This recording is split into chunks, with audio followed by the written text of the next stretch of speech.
How are we, people? Welcome to the Fair One podcast. Glad to be on. Love being on here. So thank you so much, everyone. User not found says Grange TV affiliated with Lady Louise Gomez. If so, I will promptly unsub. I can assure you we are not. I don't even know what that is. So yeah, thank you very much for coming on, for listening, for following. If you haven't already, please hit the subscribe, like, hit the notification bell. Really appreciate it, guys. Thank you very, very much for all of that. We will be discussing the weekend's fights. We will be discussing the fights coming up. We'll probably do another show at the end of the week to talk about the upcoming fights, but I'm sure we're going to talk about that as well.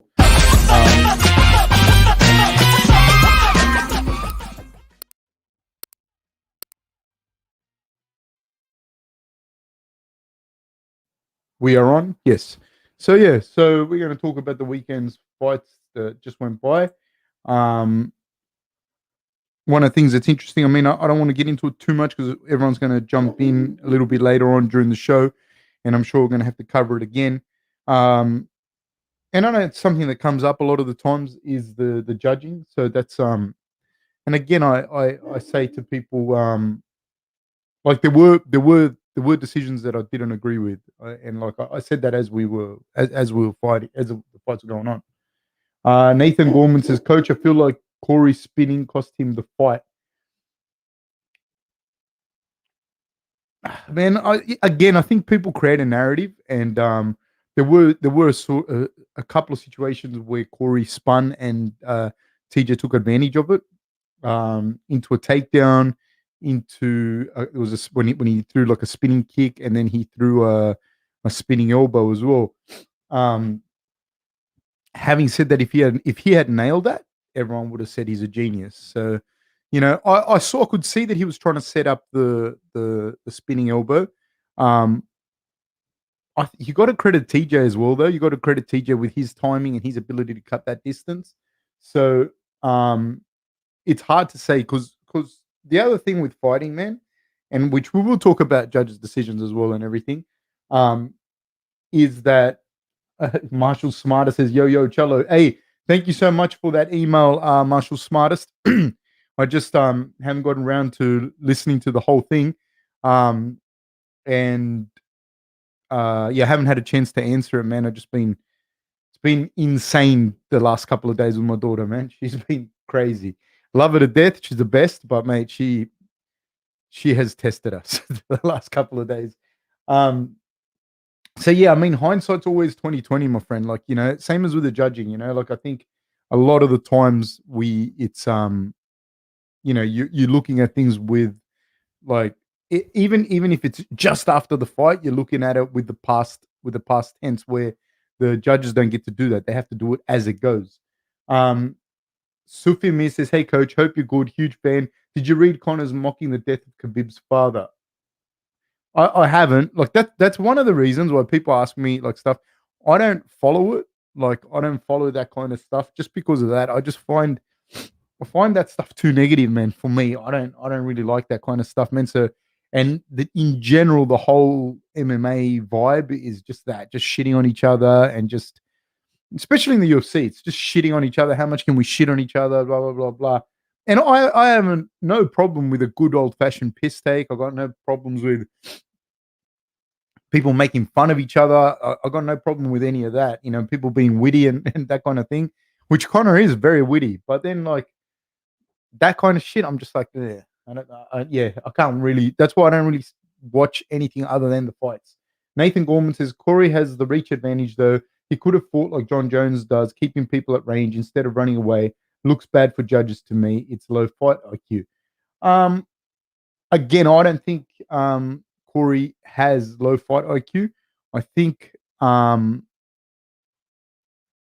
could he fight different ways? He maybe, but he fights differently to John Jones though, and he's very good at it. Like it works for him every time. It just didn't work this time. You know what I mean? So. And he didn't work by an absolute breath, you know, by just like a tiny bit. It could have gone the other way. So I don't think he showed low fight IQ at all, man. Like I think that he's also fighting a guy that is very good, man. TJ Dillashaw is a former champion and one of the most skilled fighters I've seen. That's for sure. Now, could Corey have fought differently now, knowing what we know? Yeah, but you didn't know that going into it. Um, Dude, there were a couple of situations where that was almost the fight where Corey did quite well. So yeah, Marshall Smarter says, all good. I implore you to watch it sometime though. Some good bits. I understand family first, brother. Yeah, no, and I definitely got to answer you as well, right? I got to answer the stuff that you asked me in that email. So I'm not by any stretch of the imagination ignoring that. So yeah, don't think that. Nathan Gorman says perception is everything. You need to be aggressive. Yeah, but he is a counter striker. He does like to counter strike, and he did land some of those good shots. That right hand he landed on Dillashaw, that counter right hand that he was landing was was great. But like you said, man, he didn't he didn't give the perception of being in control at times, and that I think you got to credit Dillashaw with it a little bit. It wasn't like it was just Corey's mistake and Dillashaw. Like he's fighting a guy that is very, very, very, very good. Um, Grant says, "Hey, bro, I love your show. Thank you, sir, man. I appreciate it so much. You guys don't understand. And listen what I'm saying, just so you guys understand, so people don't fucking freak out. I don't want you to agree with me, right? You don't have to agree with me.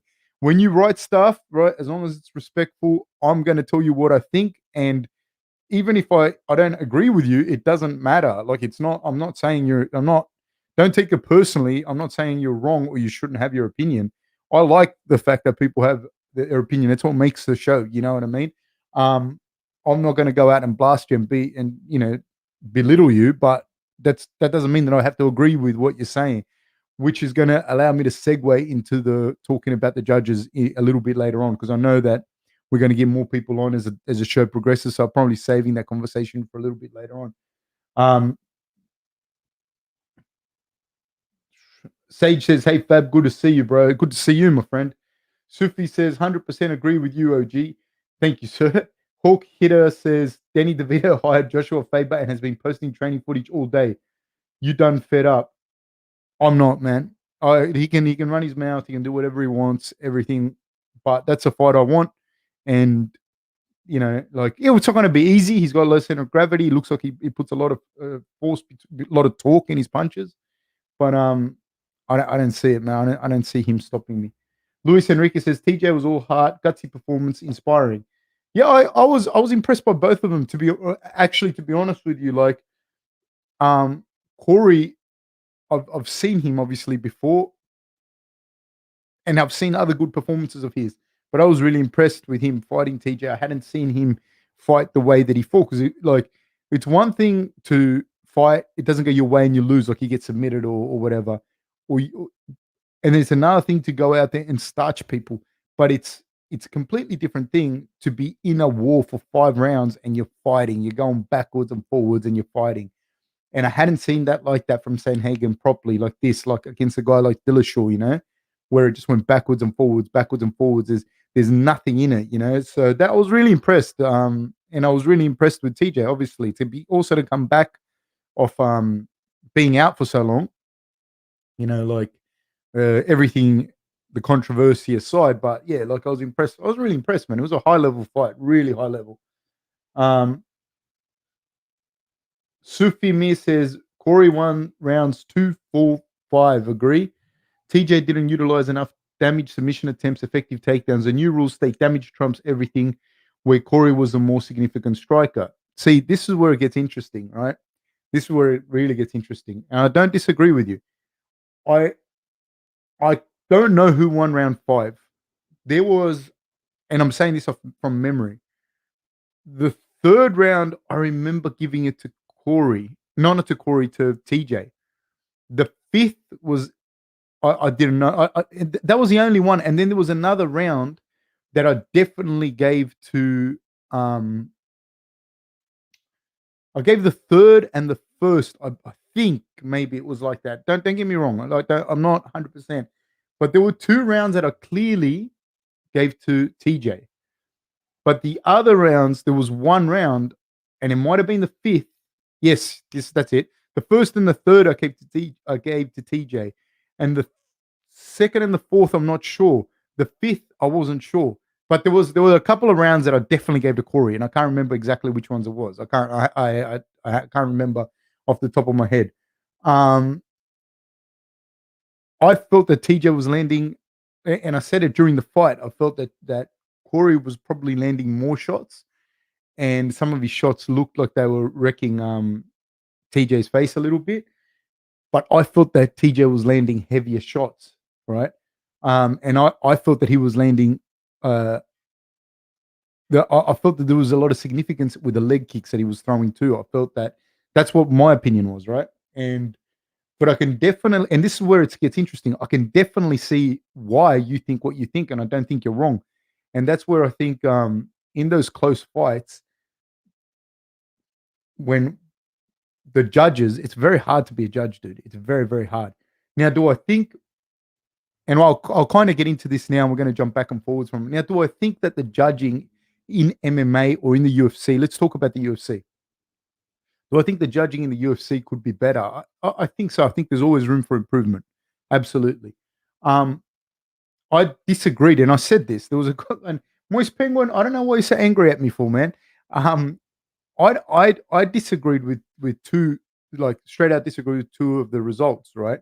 The Maverick result. I felt that Maverick won, and I felt that Phillips was either a draw or a win for Phillips. Even I from memory now, right? From memory. But you got to understand, you got to call this. The refs, the judges are calling it as it goes, not not with us being able to even sit back and discuss the first round and then go, okay, that's who I think won. Um, they have to go as it goes.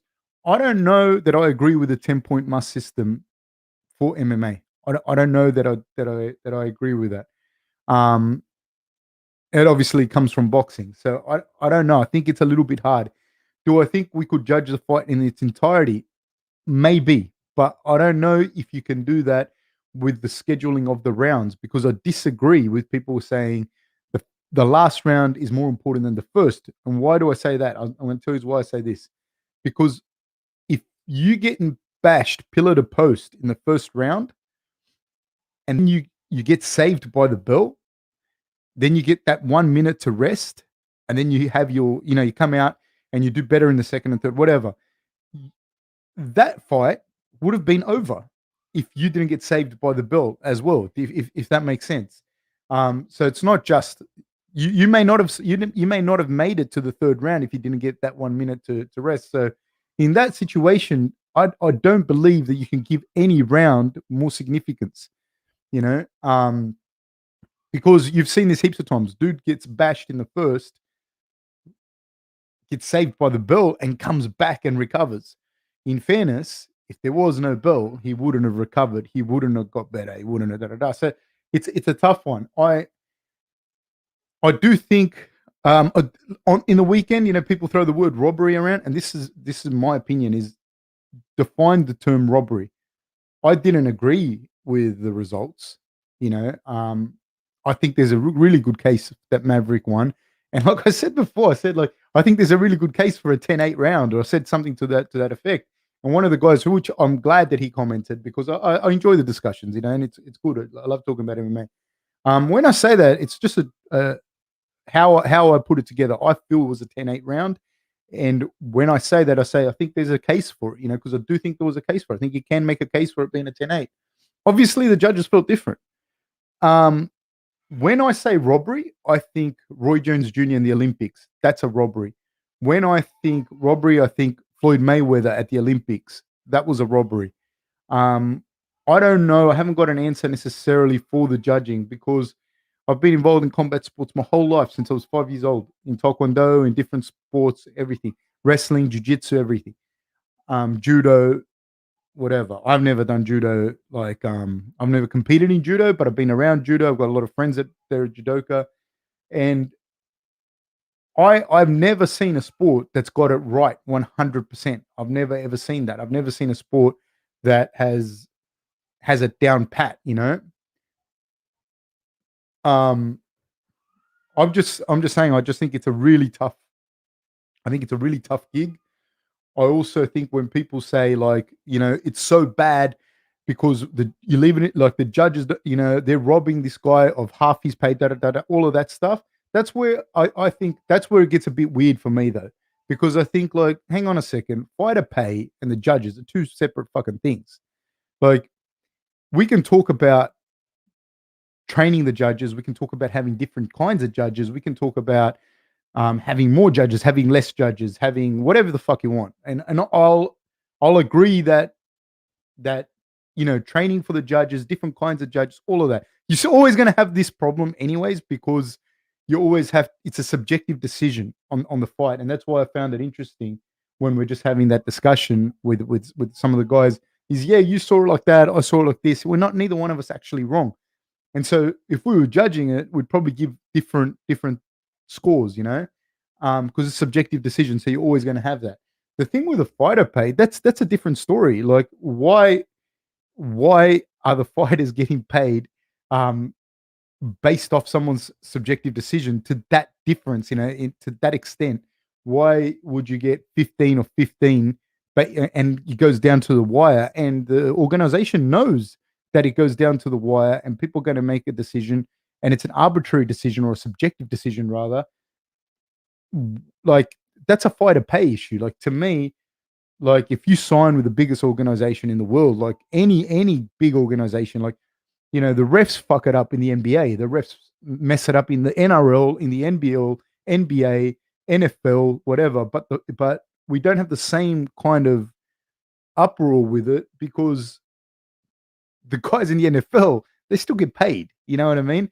You don't like it. Does it impact them? Yeah, of course it impacts them because if your team wins the premiership, then you're going to be able to, endorsements, etc. But in the reality is, say for example, LeBron gets a bad call, none of us are going, oh my god, poor LeBron, what's he going to do? But you get a guy like these two boys have fought, uh, or the girls, Barber and Maverick, like for them, it's massive, dude. And for their coaches, this is the other thing because the coaches are taking a percentage of the or getting paid one way or another from those fighters. They're all eating shit. Every single one of them eats shit when like from the coaches to the fighters' families to the coaches' families that are putting, they've also put their time aside to go out there. So I think that's a fighter pay issue. I think that's a different thing. I think that if you're fighting in the top organization, you've signed on to fight. And this is not even a criticism. This isn't even a criticism to the UFC, though, mind you, because the fighters are all accepting it. The fighters are okay with it, and they're happy to shit on each other. So I can't say it. I'm just saying that if you sign on to fight and you're fighting in the biggest organization in the world, it shouldn't come down to a call from a judge or from a ref to whether or not you get paid. That's insane. That's insane. That's the only MMA is like the only organization like that like does it to that extent. You know what I mean? Yes, there's pay discrepancies in tennis the further you get along, but um, and there's bad calls in tennis, for example, that will determine how far you go in a tournament. But they get paid. You know what I mean? Nobody like they still get paid. Um,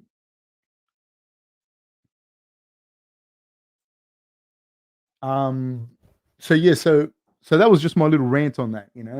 Um, so it's going back to what you were saying, Sufi. TJ didn't utilize enough damage, submission attempts, effective takedowns. Yeah, but I felt that he did push that though. You get what I mean? He did push for that, and it's also on Corey to fight his way out of situations as well. So it was very tough, man. It was a very tough fight to judge. If they'd have given it to Corey, I wouldn't have disagreed either. I just thought it was a really tough fight. Martobi says, "Hey Fab, looking good as always. Thank you, sir. I really appreciate it." Um, Sage says, "Everyone liked the video. I appreciate it, man. Please do like and subscribe and hit the notification bell." Martobi says, "I finally have some decent internet, so you're no longer a smudge on my screen." Nathan Gorman says, "Is Corey a weight and height bully? Shouldn't he be at 145?" Well, he makes 135 pretty easily. You know what I mean? And you're fighting based on weight. So no, I think if it's only going to be to his detriment if he can't make the weight safely and confidently. Ryu Ken says, "Do you think Dillashaw has a good chance to become champ again and defend it multiple times?" Well, one thing at a time. I think with Dillashaw is like he would probably fight the winner out of Yan and Sterling, which I think is no foregone conclusion. I think like either one of those guys can win. I favor Peter Yan. Peter Yan's probably my favorite fighter at the moment. Do I think that Dillashaw beats them? I think it'll be a tough day in the office. I think it'll be a really tough day in the office for either one for him to beat either one of those two guys. That's just my opinion. Not Yes, he could, but I don't know that he will.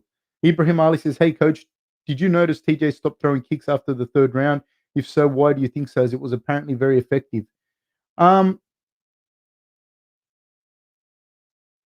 I I think he still threw some kicks later on, man. I think he still threw some kicks. I don't know that he threw as many as he did, but I don't know. I thought it was a no, but I think I think he still threw some kicks later in the fight.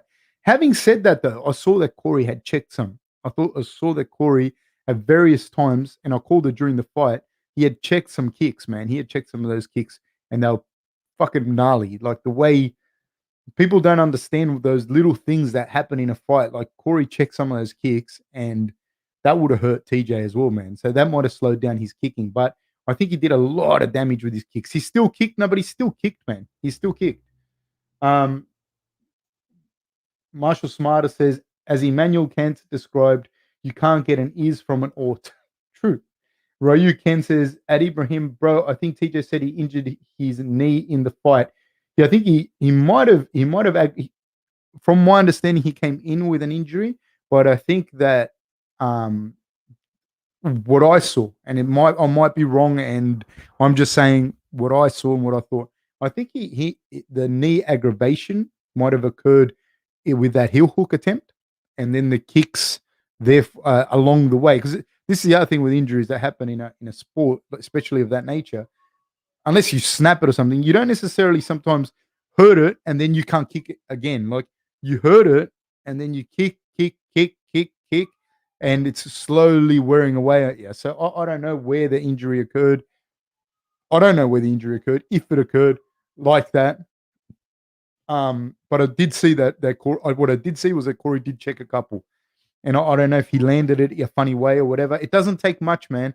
Like there's times you throw a kick and a person checks it and you're okay, but then there's other times where your foot or the distal part of your shin hits their knee or hits the top of their shin, and like fuck, I can't throw this kick again. Like this guy's starting to, and there's a bit of gamesmanship that occurs. It's like this guy knows that I'm setting my kicks up this way, or that if I kick it, if I throw it again, my foot could disintegrate. So yeah. Grant Greentree says we need to get away from what looks good or aggressive or moving forward, etc. So if you get bashed most of the fight and you were coming forward, why should you get rewarded? Personally, TJ lost, in my opinion. I agree with you if that was the case, but I don't think that TJ got bashed most of the fight and he just got rewarded for moving forward, because I think that, like I said, he landed some shots. Like he landed a lot of shots as well, and he landed the big leg kicks on Corey as well. I think it was a very close fight. I think Corey did a lot of good stuff, man. Corey didn't. This is what's fucking crazy. You know what's crazy about that fight? In my opinion, is Corey did enough to win. Corey did enough to win. Like all the stuff that you're saying, I can't disagree with you. But I also don't disagree with the decision. I thought it was just a razor thin decision. And when they called TJ the winner, I was like, all right, I get that. You know what I mean? I do. I get it. But had they have called Corey the winner, I would say, yeah, that was cool. Like I think it was really close. Marshall Smartest says, really good fight, things considered. I absolutely agree with you, man. I just thought it was a fantastic fight. Really, really good fight. I was watching Buchecha versus Gordon Ryan, right? I was watching Buchecha versus Gordon Ryan, and he lost by a negative point, Buchecha, or rather, Gordon won by Buchecha getting a negative point. And I mean, Gordon looked like Gordon got the nice sweep at one stage, and he did some really good things. But overall, man, it was like watching two people of that level grapple. It's like I'm not afraid to say this with people like it's above my head, dude. What's happening there? Like their level, those two guys are two of the greatest guys that ever grapple, and they're grappling, and it went on for a long time, and it ended up being, by like a tiny margin, under those rule sets that Buchecha lost. But what a treat, you know what I mean? Like to watch these two people just even when nothing's happening, so to speak. There's a lot happening, There's a lot happening between these two guys because they cannot give each other an inch. So it's the same thing with TJ and Corey. It wasn't like Corey just beat the fuck out of him and they gave it to TJ. That's not what happened. Luis Enrique says, agree. The one who landed the most damaging shots should have been awarded the victory. Sandhagen won by the scoring criteria because he did the most damage, even destroyed TJ's knee. Again, I don't know.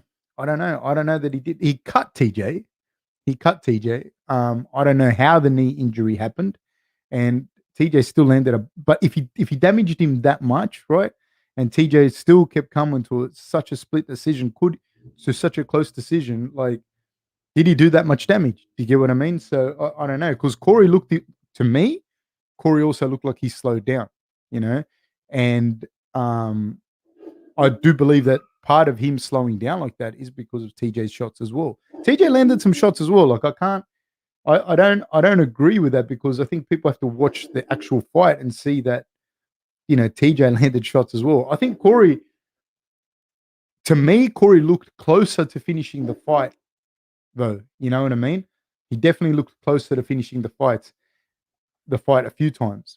But then TJ would come back and steal these rounds in there. So it was I liked it. It was a really good fight, and we can go backwards and forwards as to who you think won a very close fight, and you're not going to be wrong. Nothing that you're saying about Corey is wrong.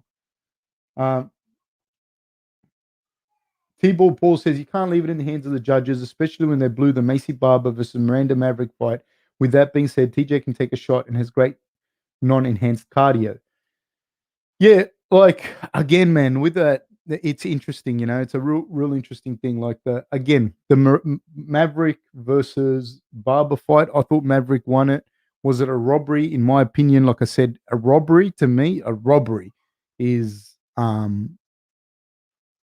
Roy Jones Jr. at the Olympics, is Floyd Mayweather at the Olympics. They're robberies. That's a fucking robbery. What Barber versus Maverick was, I was sitting here and I thought Maverick won it, and I said it, and I'm there. So I disagreed with it. I don't know the criteria that they used for that fight.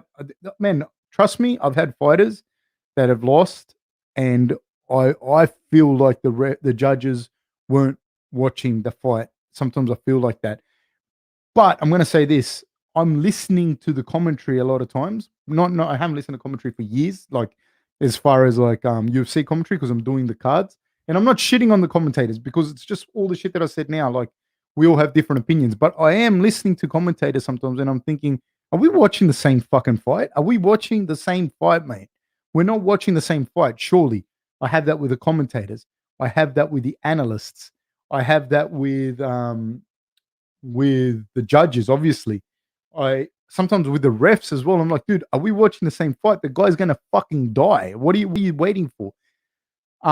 And I'm sure people have that with me, and that's why it's very hard with subjective decisions. It's very, very hard when that gets left in the hands of judges to make a subjective decision on a fight. You know what I mean? And trust me, dude, people don't want to leave it in the hands of the judges. They don't.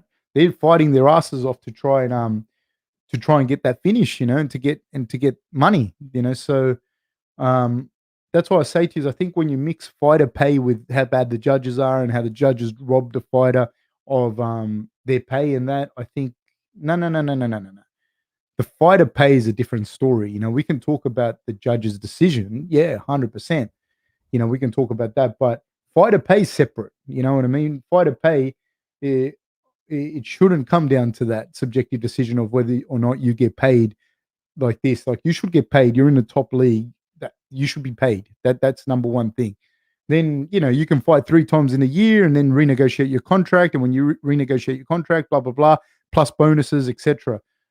Dude, the top fighters, that's what happens with them.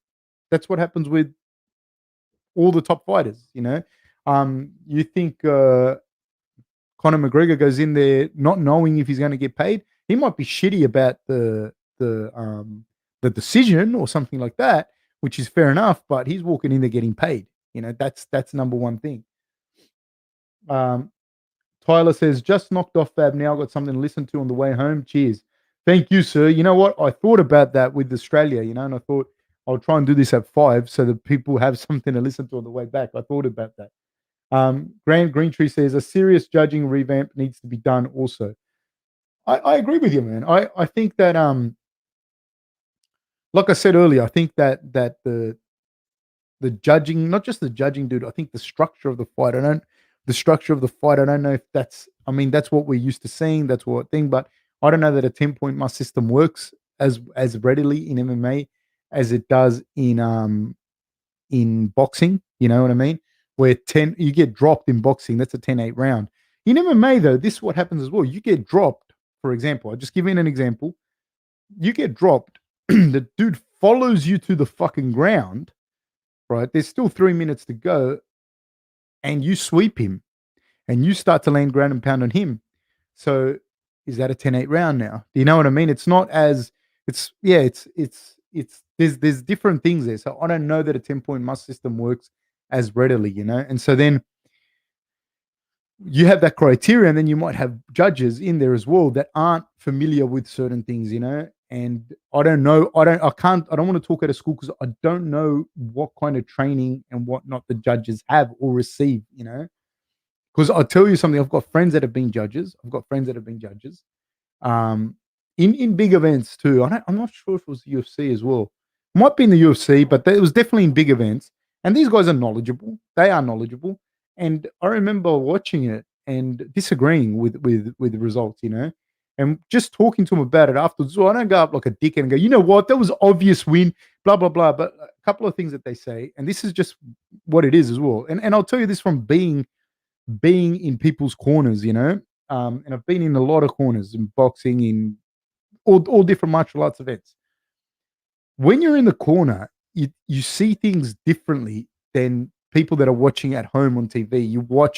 You see stuff, you see people get hurt, you see shots that on TV didn't look big. It didn't look big, but when you were there watching it and you heard it fucking crack and you saw the guy's eyes like fried eggs, going,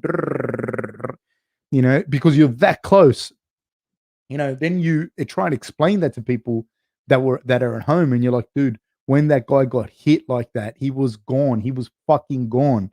But he got through it. He got saved by the bell, or he got through it. And the judges see that. That's a little bit different as well. You've got to allow for that. That they see stuff there. They are ringside, so they see things different to the way you see it. The other thing that happens is they can only judge of what they see, not of what they think they see. And so you're watching from different angles. So you got the 3 judges, and they might not necessarily see what they saw. They might be able to, I don't know if they can see through a camera now, but you're still calling it live from what you're seeing. You might be able to see something later on a camera or see something on a big screen or whatever, but it's not the same. You're like, when you're in there, you can only call what you think you saw. What you saw, not what you think you saw. Even if you're watching it on TV, though, I can only say to you, I saw this happen. And that's why I think it was really cool, and I really encourage the debate. We're talking about TJ and we're talking about Corey, and I think it's such a close fight. Everyone was right, but you can only call what you saw, not what you think you saw. But I do think that there should. I don't know. I'm also not going to tell people how to do their jobs, because for me to say, if you think there should be a revamping of the judges, I think, yeah, but shouldn't there be maybe a look into the rules and how it's being judged? Maybe it's a very difficult system to use to judge an MMA fight, the 10-point must system over 5 rounds. maybe it's really difficult to use that as well and to use that criteria as a 10-point must system. Maybe judging the fight in its entirety, the way that they generally traditionally have in Asia with Pride and ONE FC, maybe that works better. I don't know. But you're still going to leave that as a subjective decision. And that's what's tough. Nathan Gorman says, I feel like Khabib's resume is overrated. He only beat 4 high level fighters: RDA, Gaethje, Poirier, and McGregor. I feel like Dustin has a better resume and has fought more top level guys. I don't know that people I don't know that people say so much about Khabib's resume, more so just the fact that he did go 29-0. I don't know that I don't know that he necessarily has beat every single person like that. I agree with you to a certain extent. I don't know if the term overrated is what I'd use to talk about Khabib's resume, because at the end of the day, he did beat everyone that they put in front of him. Barboza as well. There's Barboza's in there, who is no fucking joke. Also, you got to remember Barboza was in there just after he beat Dan Hooker really badly, like really badly, you know. Um, so I'd put Barboza in there as well. Um, yeah, I think McGregor. I think Poirier has fought and a more of a who's who of the lightweight division. When you take into account the featherweight division and the lightweight division, the who's who that Poirier has fought, I definitely think it does. But the fact of the matter still remains that Poirier fought Khabib, and Khabib beat him convincingly, and so that's all that can be asked of him as well. Like he fought and beat everyone they put in front of him. Um, did he fight the who's who of a Dustin Poirier? I don't think so. No. Grant Greentree says the judging was horrible on the weekend, really poor. Um, Again, like I said, I disagreed with two of the decisions. I disagreed with two of the decisions. That of the fights that I saw, I don't know if the fights earlier on, if the same things that had occurred. Sufi Me says, by the way, let me know if I get annoying and to stop asking questions. Sufi, please ask all the questions you want. Marshall Smarter says, hell, I don't even agree with rounds per se. It is realist. Is it realistically, energetically? No. Yep. Well, that's my point, Marshall Smarter. That's the other thing people don't get with a fight. Like when they go, well, the fifth round should be more valuable than the first round. Well, if you're fighting in rounds, um, no. Do you know what I mean? No, it can't be. I mean, you can make the rules be whatever the fuck you want, but it's hard, man. It's a hard sort of thing, because how many times like the fight could have been over in the first, but then that person gets to get their energy back up, et cetera, et cetera.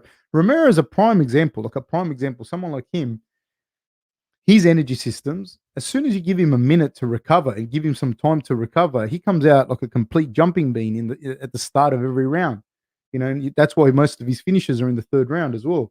You know, so one round that just keeps going for 25 minutes is a different story again. But now we're getting into rule changing the whole fight, et cetera, et cetera, et cetera. I'm just saying, like, judging like that under that criteria is hard, because even when you're sitting here and we're talking about it, you know, because the thing is as well, you can sit there, if you steadfastly sit there and go, no, so and so won, and I saw it that way, and that's that.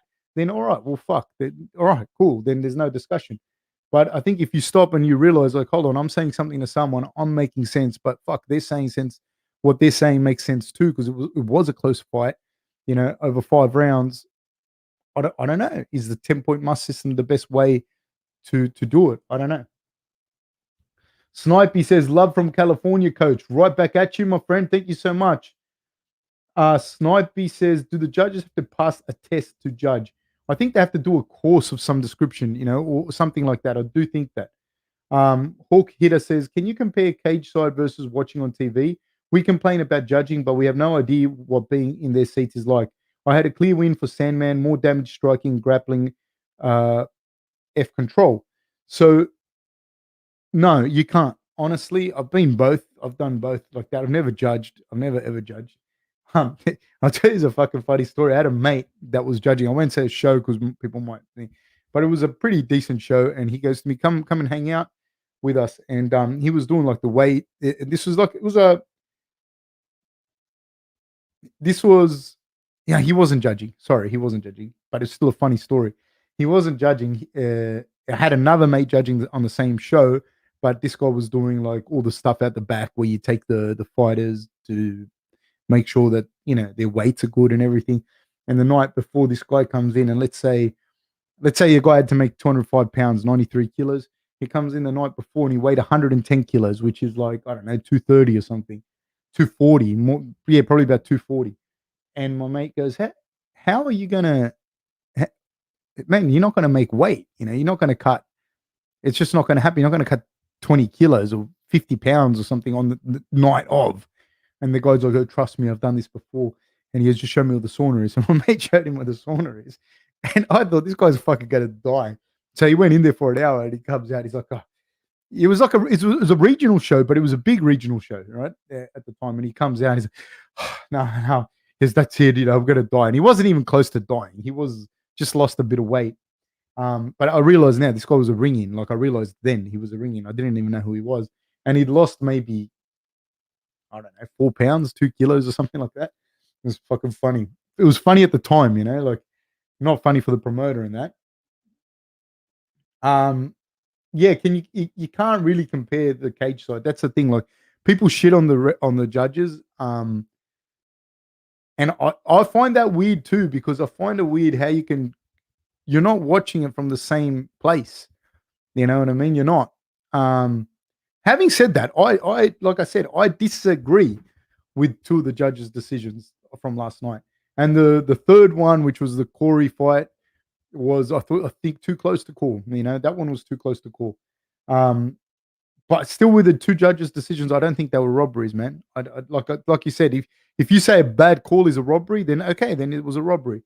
But to me, a robbery is like when you watch that, like I said earlier, Roy Jones Jr. at the Olympics, right, where even the Korean dude was like this. The Korean guy, the ref, everybody thought that this guy had won, and he lost. And to this day, we talk about it. That's a robbery to me, So that's a metric I'm using for a robbery.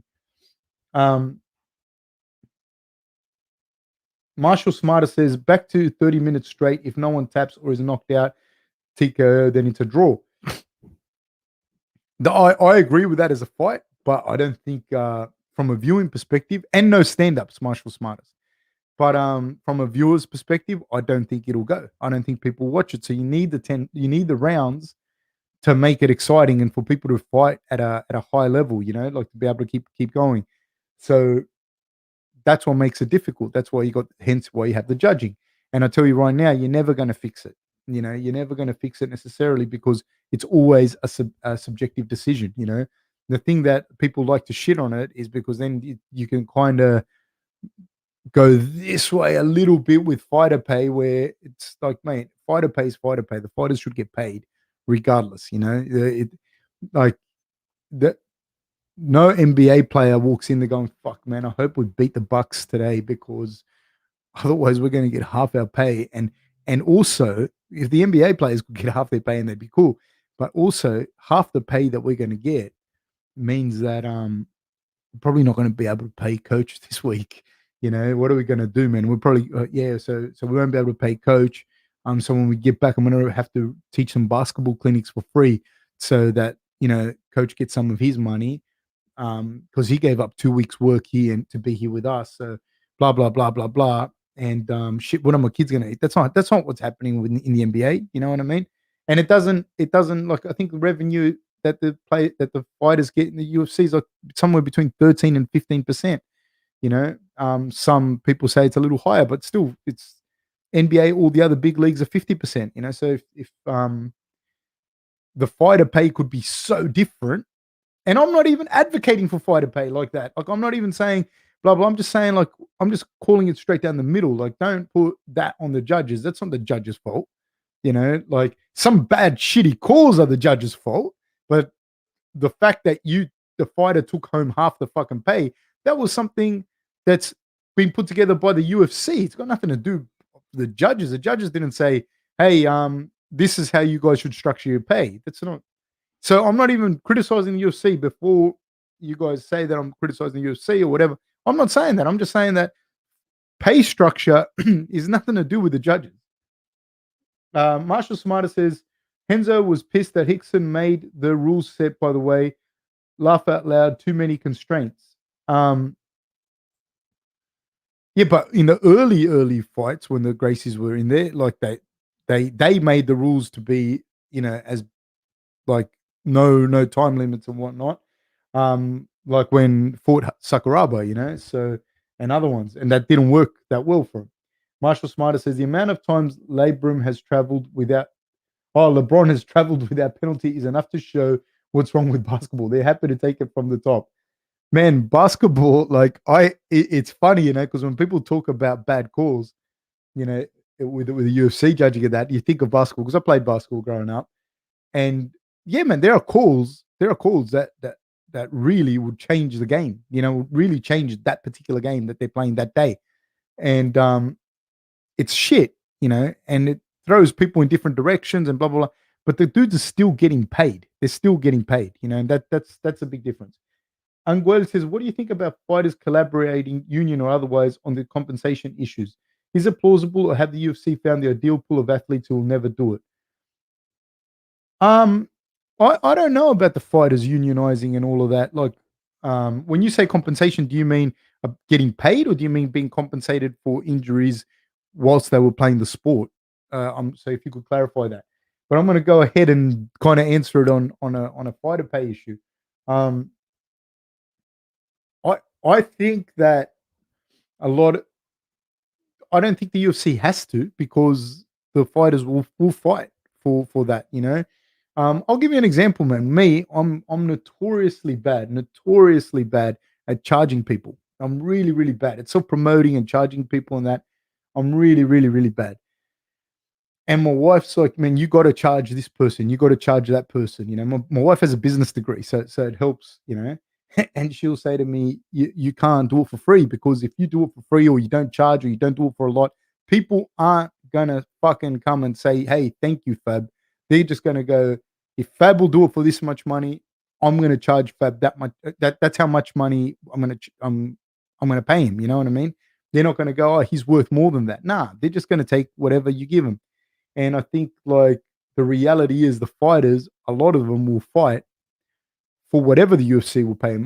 There are guys, I can guarantee you this now. There are guys that would fight and pay to fight.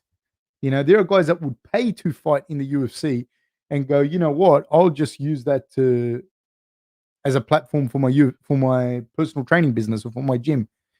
They're 100% there'd be guys that would pay to fight. 1,000 billion fucking percent.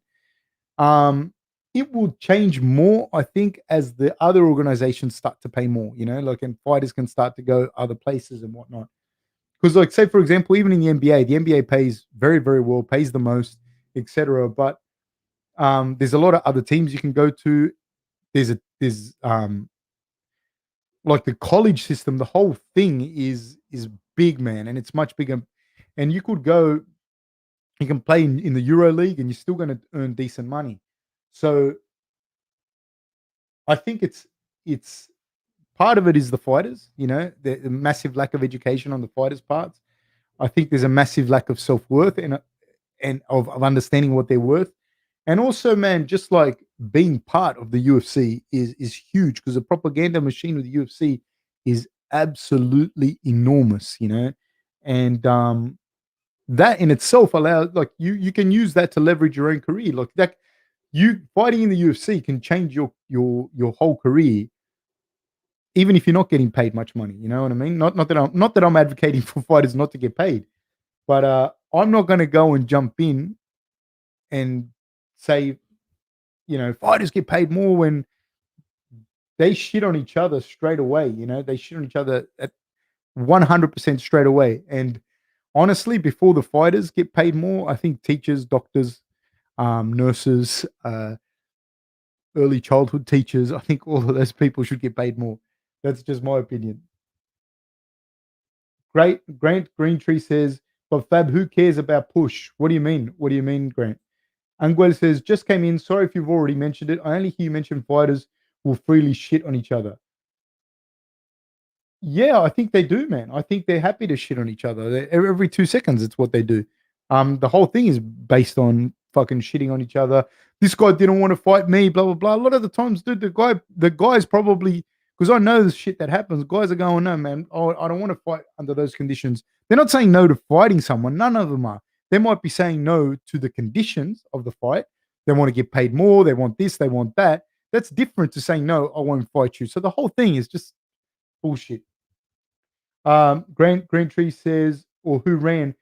Grant Greentree says, who hit who and how? We need to stop this. Who's coming forward, etc., etc. Sandman hit him more, hit him hard, and did damage. Yeah, I look, dude. I think I don't agree with you, man. I do think that if you're coming forward and getting damage, you're fucked. You're done. I agree with you there. But I don't think that Corey hit him that like to that extent more and did that much more damage. He busted up his face, but that was from that cut. He hit him with that right hand, the counter right. Fuck, he does it well, and he split him. And there afterwards, when he landed the shots, the cut kept reopening. Um, TJ landed big shots on Corey, man. Corey's got a good chin, and he showed it off. And then TJ landed some big leg kicks as well. TJ landed some really good shots on Corey as well.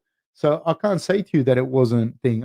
Marshall Smartest, TJ got heel hooked at the end of the second. I think TJ said his leg was jacked after that. Yeah.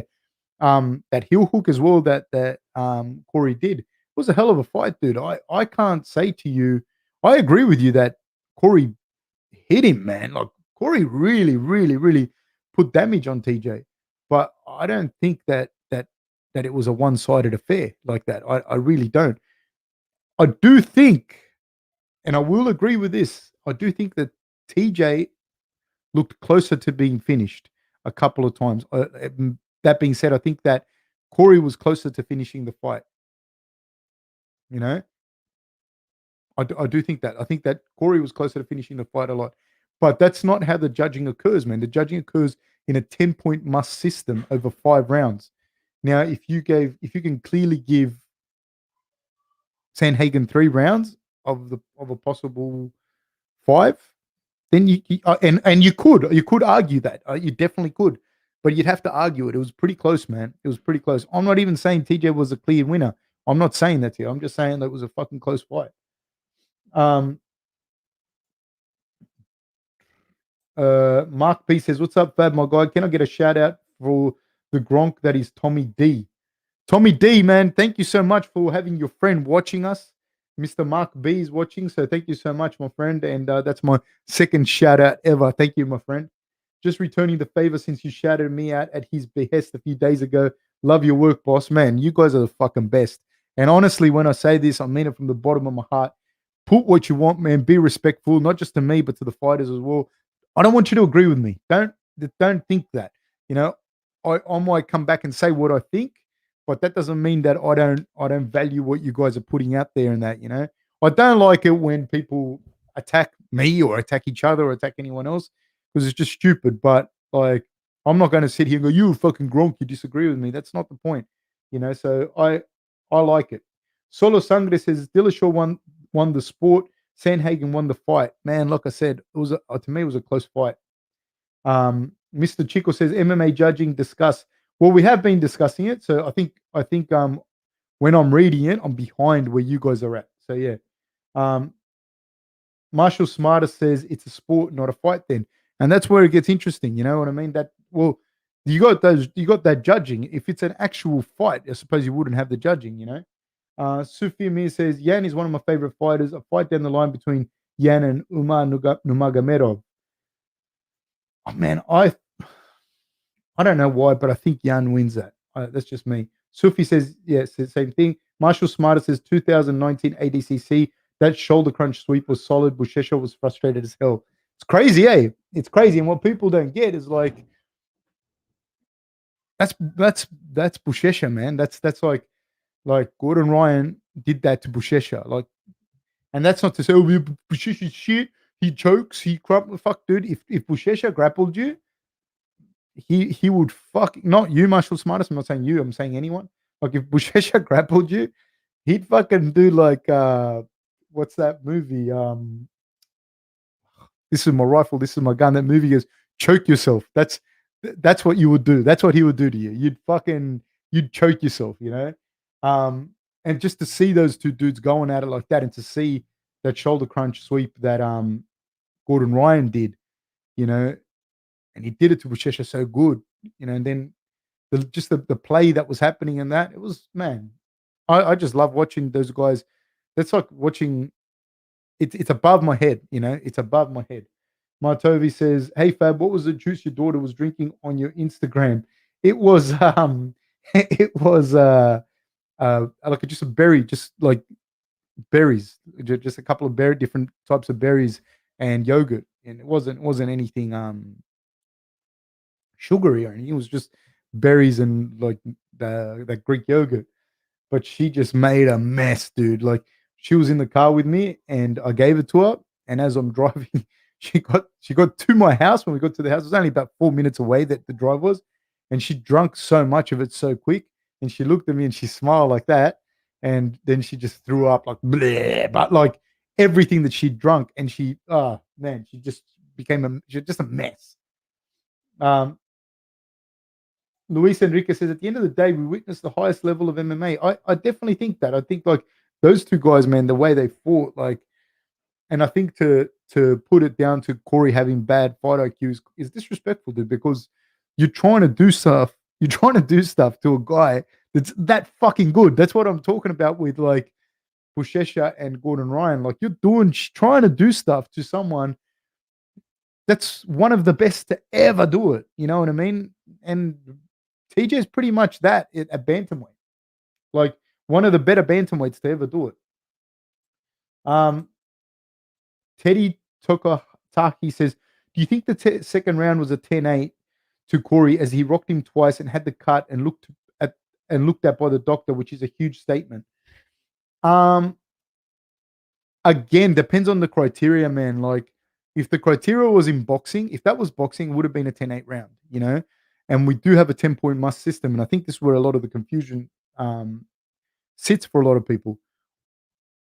I thought it could have been a 10-8. It could have. You could say, look, it could be a 10-8. But at the same time, like I don't know, man. I feel that TJ was in that fight, and he was also answering. He was also answering as well, and he got kind of rocked and dropped, but it didn't.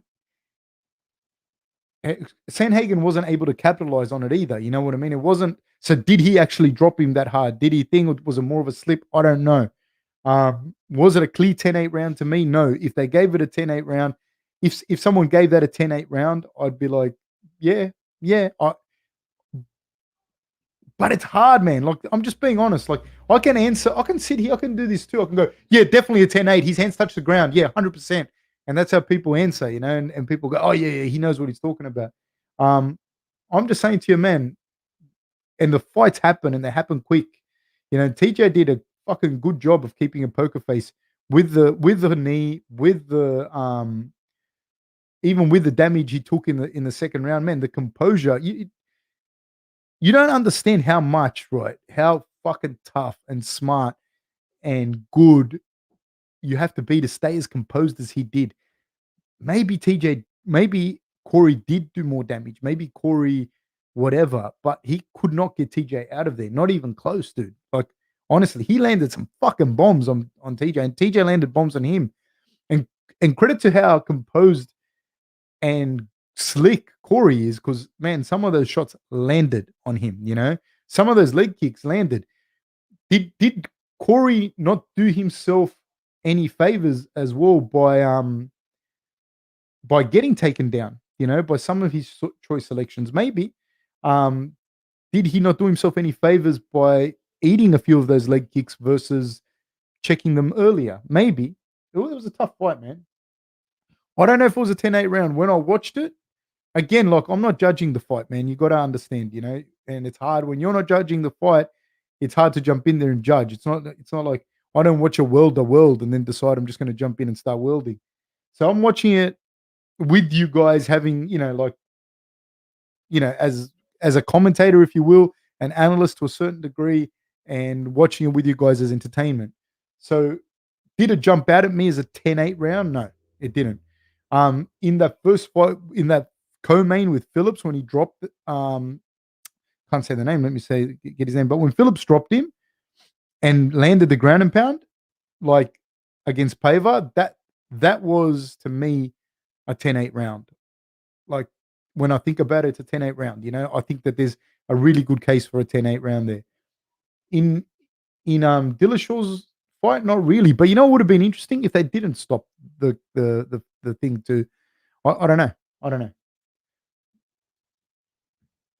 But no, I didn't like. I didn't come out and say, it was a 10-8 round." Mr. Chico says Barber versus Maverick was 100% a robbery, man. Like I said, I disagree with the. Here's a question to you. I might ask you. Do you look, for me, a robbery is, like I said, I've said this about 8 times. For me, this is just me, my subjective opinion. A robbery to me is Roy Jones Jr. at the Olympics. Do you put them in the same category? Because I disagreed with the Maverick and Barber fight. I felt that was a bad call, but bad call and robbery are not the same thing to me. Um, Marshall Smarter says, I just mute those fools. Nathan Gorman says, what do you make of people already counting out Sterling? Khabib said after the fight, Yan vs. TJ 2022, which I was surprised Khabib would dismiss Sterling that easily. Maybe he didn't dismiss him, dude. Maybe he just didn't, like, you know what I mean? Didn't think about it. Yeah, I think Peter Yan, in my opinion, was winning that fight. And I think he was going to win that fight. But Sterling's no joke. But I do think that Peter Yan will get the measure of him even better in the second fight.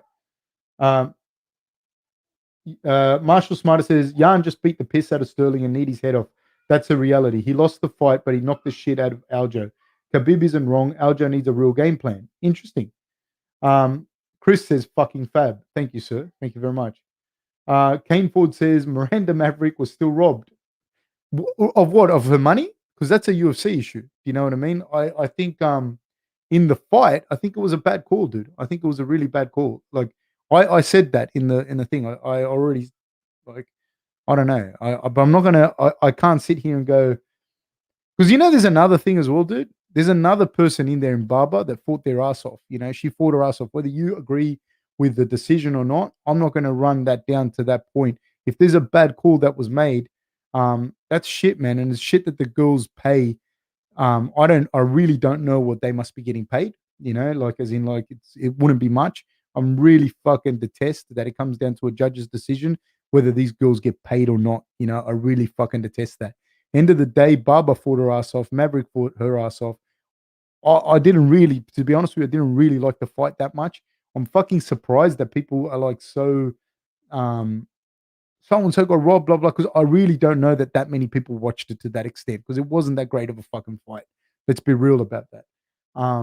So I don't know with all these people coming out like, yeah, jumping on the bandwagon. I did feel for the record that Maverick won, and I thought she won it quite clearly. To be honest with you,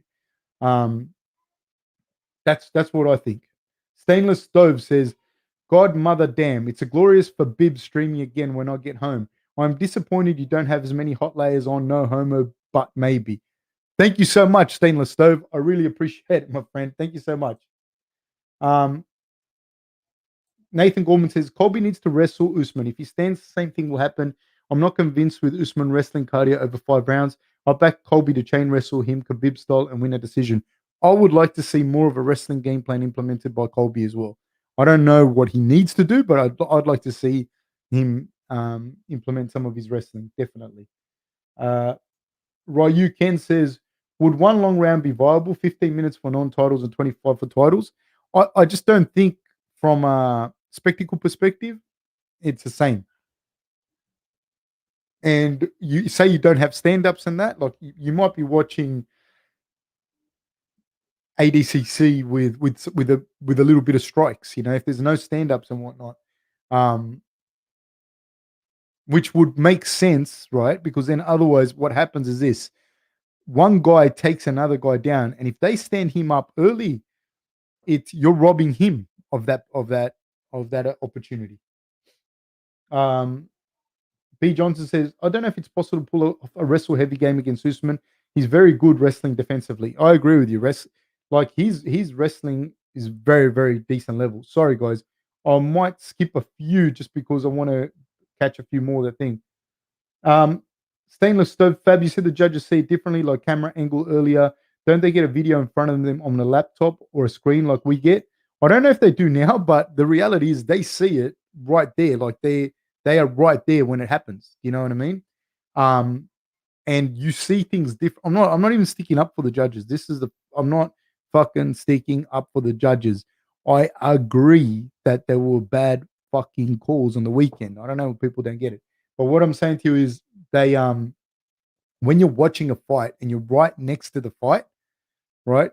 It's different to what we see on TV. We don't have the privilege of being cage side and going, dude. When that guy was hitting him in the body on the ground, I could hear him groaning. I could hear him go, as the guy's ground and pounding his body. Whereas you're watching it from home, right? You're watching it from home.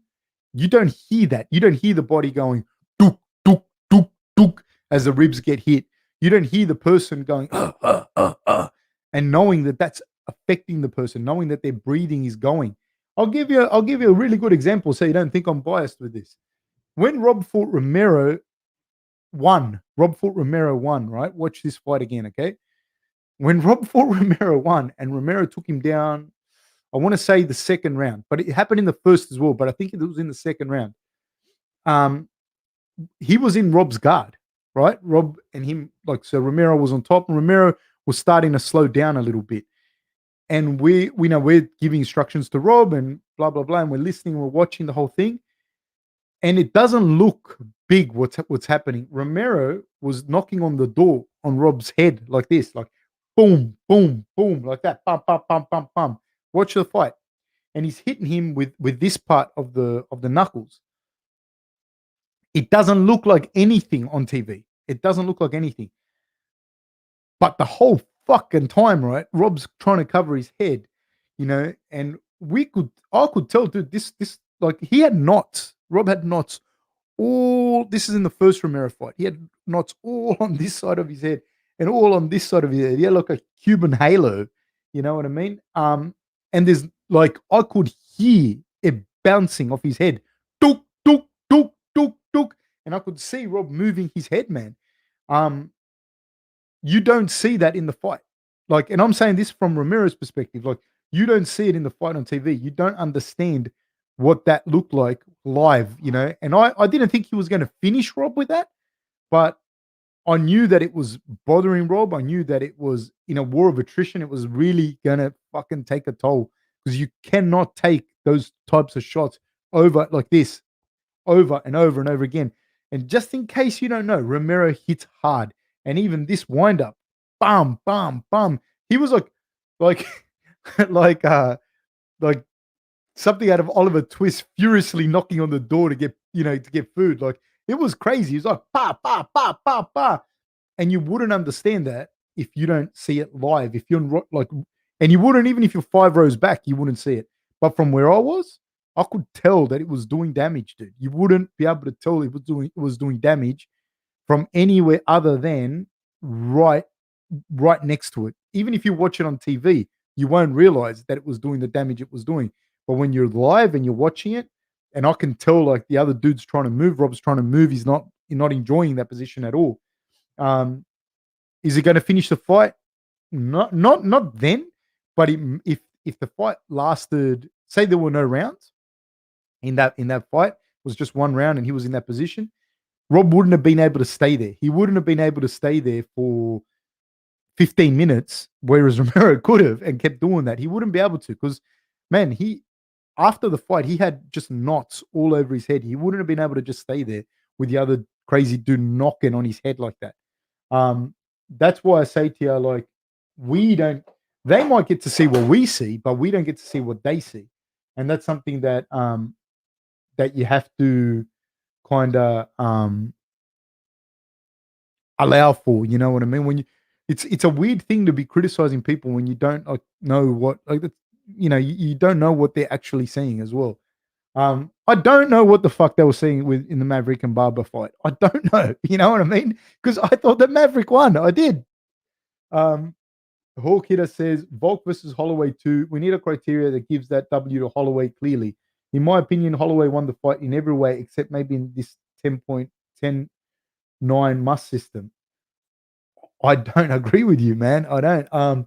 Having said that, before people go, because you love Alex Volkanovski, no. In the first fight, and you can go back and watch this, we did a fight companion. And in the first fight, I was like, fuck, I don't know if Alex won that. I really don't know if Alex won that fight. And everyone was like, you hate him because of city kickboxing, and like there was heaps of people writing, and I'm like, dude, what the fuck are you talking about? Like, I didn't say he lost. I just said, fuck, I don't know. It was a close fight. First fight was close. Second fight was close. Second fight, I was like, same. I was like, I don't know. I don't know who won that fight. I really, really don't. Um, I really don't.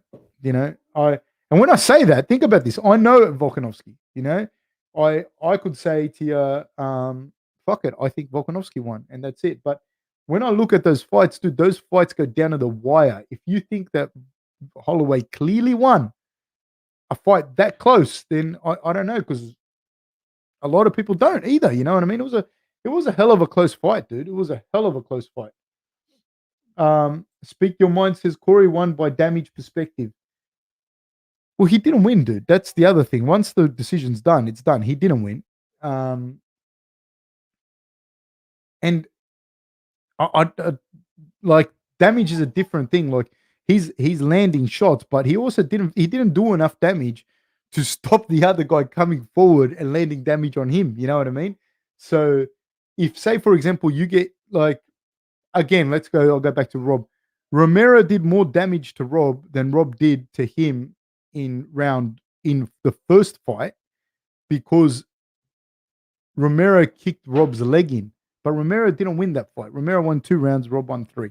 Clear in that first fight. Clear. Um, but Romero injured Rob. Rob fought through it. You know, so it's not just like, oh, he hurt him. He hurt him more. You can get fucking your ass beat and submit someone. You can get your ass fucking beat, right? Really, really, really beat and submit someone, and you win the fight, even though the other guy did more damage. So, yeah. Um, Nathan Gorman says, I want Max to move to 155 because I think Alex will stay champion.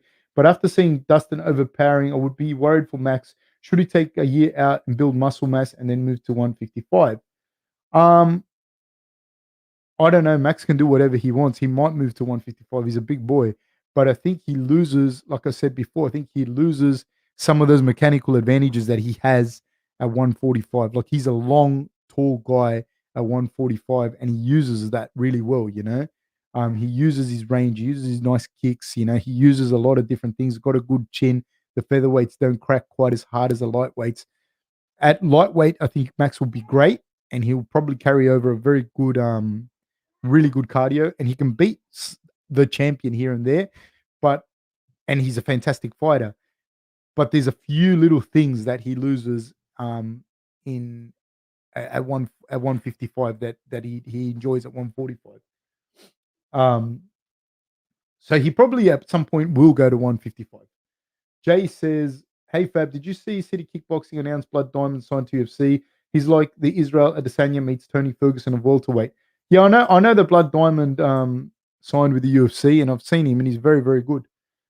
Brett M says, "Being a warrior doesn't mean you're winning on strikes." Laughing my ass off. TJ didn't just hurt his leg. Corey injured him. Laugh out loud. I don't understand that, what you're saying. I really don't. Sorry, man, Brett. I don't get what you're saying. Um, I agree that, because I did say that there were the checks and there was the inverted heel hook that Corey did. So I agree that TJ hurt himself on Corey, and that Corey injured him as well. I do get that. Um, Mo Lester says Holloway got outstruck 25-15 in round 3. This is another thing. Although I make no thing, I am going for Volkanovski in that fight. But even when they do the fight, the stats on the fights, not all strikes are created equal, man. So I'm going to skip a few. Brett M says, so Chris Moutinho would have won his fight if it wasn't stopped because he applied pressure. You all sound stupid. Brett, I don't think don't insult people, please. Be nice, join the thing. Don't call people stupid, anything. We don't not into that. But nobody said that at all about the pressure. I don't think anyone would think that Chris Moutinho would win that fight. But I don't want people if you start insulting and all that shit, like calling people stupid or whatever, I'm gonna delete you. I'm sure there's heaps of places you can go and do that. Brett says control comes after the other categories are tied. Agreed, 100%. They weren't. TJ got outstruck, landed 2 out of 19 takedowns. Make the case that TJ won. I don't think anyone's here saying TJ won is the thing. Like I said to you, I think it was a close fight. I don't think he got outstruck like to the extent that you're saying. But that's your opinion, man. That's like you see it as a robbery. I don't. Tebow says your colleague Volkanovski is fighting in a few months. He's not my colleague, but yeah. What part of his game do you think is the most special? What makes him champ? It's hard for me to see because I see him as an all-round fighter. He's very smart, dude. He's real smart guy. Like his striking and his understanding of striking and of distance, is fucking good. Like he's smart, dude. That's one of the things that strikes me with him. Like he's a student of the game. He looks like a rough and tumble little dude, like that doesn't, you know, but no, he's smart, man. He understands what's going on. He understands the complexities and the different phases of the fight game. And that's something that people lose. Like when you throw out blanket statements like that and say, "Oh, this happened and that's what happened." Yeah, you don't understand. Like there's all these other things that are going on, and his depth of knowledge is very, very good, man. Real good. Chuck Les says, "Hey Fab, did you see Dylan Dennis called out John Wayne Parr for an MMA fight? John Wayne Parr said he'd do a caged Muay Thai fight. If John Wayne Parr did a caged Muay Thai fight with Dylan Dennis, it'll go real bad for Dylan. Any version of John Wayne Parr in a caged Muay Thai fight, but like in an MMA match, I don't know. Like I imagine Dylan Dennis would get it to the ground and he'd submit him.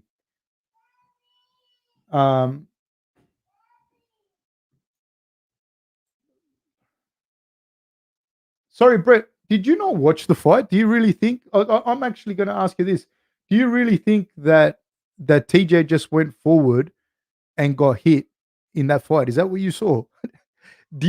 And are you for real comparing Chris Moutinho and Sean O'Malley with TJ Dillashaw and Corey Sandhagen? Is that how you saw the fight, man? Is that how you saw the fight? Like, that's interesting to me, man, that's how you saw the fight. Maybe you should watch those fights again.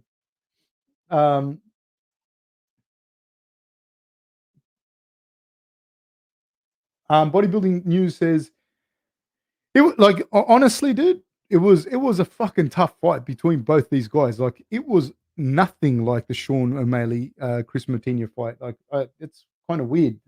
Do you Bodybuilding News says, do you think the UFC ever pays fighters cash so they can say they paid them less? Other fighters then demand less, and the fighter doesn't get taxed. You really think the UFC would say, "Hey, man, I want to pay you cash so that we you don't get taxed because we care. We're a benevolent society." I'm not making fun of you, Bodybuilding News. I'm just saying, no. Like I've been involved in all of that, and that no, that's never happened in anyone that I've been involved with. And it doesn't. If they give you cash, I mean, it might be a bonus because Dana White decided he's going to give you cash that day, but it's not that kind of thing. No. Marshall Smartest, it's not like you get paid, the fighters get paid 30 grand. They got 15 to show, 15 to win, and then they got 100 grand cash in a briefcase. No, never happened. Not like that. Um, Marshall Smartest lets us all know that he ain't that guy. Thank you, sir. Paul Kidder says Holloway very, very clearly won 2 rounds. The other 3 rounds were coin flips. I agree with that. I 100% agree with that. A clear round win should be worth more. Interesting. If they don't want to draw at a tiebreaker of who they fought when the fight overall, of who they thought won the fight overall. That's cool, but we're talking about different rule sets now. I was in Shuto. I was in Japan watching Shuto, and really cool experience, man. It was like, you go in an elevator up this massive building, and it's on the millionth floor of this building, and it looks like it's like it looks like you're going into a boardroom meeting, but then it's like this whole thing set up for Shuto.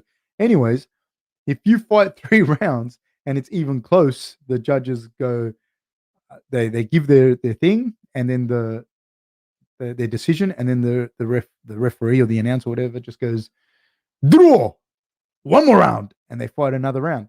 And they could do that. I agree with you there. I agree with you that Holloway won 2 of the rounds really fucking clearly. I do think that, and I think the 3rd, 4th, and 5th were closer with Volkanovski. That's why if you told me that Holloway won that fight, I wouldn't think it was a robbery. I just think it was very fucking close. I do think that Holloway's 2 rounds were clearer than Volkanovski's 3rd, 4th, and 5th. That's my opinion. Are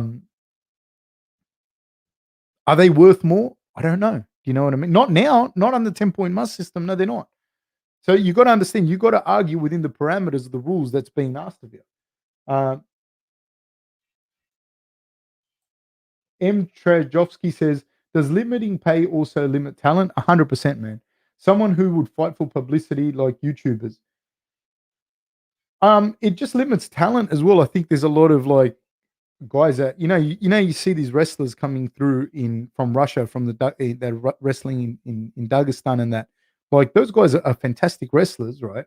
But they're not the Olympic level guys that are coming out of Dagestan, coming out of Russia. They're not the Olympic wrestling guys. I think it does limit talent in that perspective, because you saw a guy like Cormier come through like in his late 30s, early mid 30s, come through and fight, in like early to mid 30s, come through and fight. You didn't see him like place 4th at the Olympics or whatever, and then straight away go. You're not seeing Jordan Burroughs or Kyle Dake and seeing 10 of them come through. I think that's when you'll start to see big jump in the talent pool of MMA.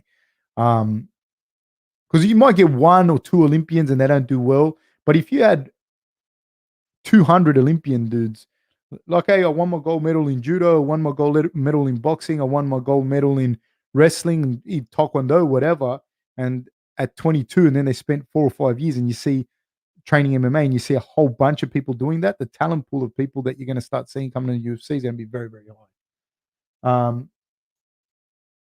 Mo Lester says, Corey only hurt TJ in the only round that he clearly won, which was second. 1, 3, and 5, Corey got outclassed, and the 4th round was a toss-up. Could have been 4-1 TJ as well. Yeah, look, again, I don't know, like, Mo, I don't know exactly if it was like that. I think Corey did hurt TJ a couple of times, but I think that TJ landed some big shots on Corey as well, and I think that you do make a compelling argument with that. I do think that there is a thing there. I think that the most damage that Corey did was in that 2nd round, and which you could argue was a 10-8 round, which would change the outcome of the fight as well. I think it was a very close round. Hans Yolo said, thoughts on Stipe possibly going to 1 championship? Seems to be upset with the UFC. I don't know. I haven't heard him say he's going over there. I haven't heard him. I'm not saying he didn't say that. I probably think that that would be great. You know what I mean? I think it'd be great. Honestly, I'd love to see it. I think it'd get more eyes on ONE FC, to have more guys higher level. I think competition's great. for the UFC, for MMA in general, for everyone. I think it's great. I'd love to see Stipe do that. Salty Classic Views says good fight, and yeah, Safa says I personally scored the fight 135 TJ, but it was ridiculously close. TJ landed plenty himself, but not as flashy. Sandhagen was much too complacent when he was pushed against the cage. I do think that also what that does, and this is what people don't get when they go, um, "Oh, you're rewarding him for holding him up against the cage." What that does, it shortens the amount of time that Corey can fight his game. So, say for example, I think that if they fought 5 minutes toe to toe in the center of the cage, kind of thing, Corey would come out the victor. But TJ was smart by pushing him up against the cage, and this is what people don't get. It's not that you're rewarding him. It's not that you're going, "Oh, I'm scoring him, holding him up against the cage." That's not what's happening. What's happened is you've shortened now the amount of time that you and him are going to spend in the middle of the octagon actually exchanging. So when they go back to exchange, if TJ can land some shots in that time, it the exchange of strikes doesn't happen for as long, and so it's much easier for a TJ to steal around because he's shortened the amount of time that Corey has to work, being, in my opinion, the better, longer striker. So that's what happens. It's not that they score the position of you holding the guy up against the cage. That's not what they're scoring, dude. What's happened is you've shortened the amount of time for that person to be efficient. It'd be like if you're fighting a good grappler and you had to, you're grappling, you're rolling with a good grappler. If you can stand up and you force him to stand up, or you stand just outside of his guard, you're making the game shit, and they're not going to reward you. And if you do it too much, they're going to say passive, but you're shortening the amount of time that grappler can tap you out. And that's what was happening as well. So it's very smart, good gamesmanship. Um, okay. Okay, Mo, just let it go, mate. Um, Okay, I'm going to just skip a few of these things. Mario Escarano says TJ 1, 3, and 5. I weighed the control time 8 minutes, ground strikes and leg kicks, but yes, very close. That's why I'm saying to you is like the control is not what's being scored, right? It's the fact that the time to do damage for the other guy is being shortened, and it's not that the guys are going, that's how I'm scoring that. Okay.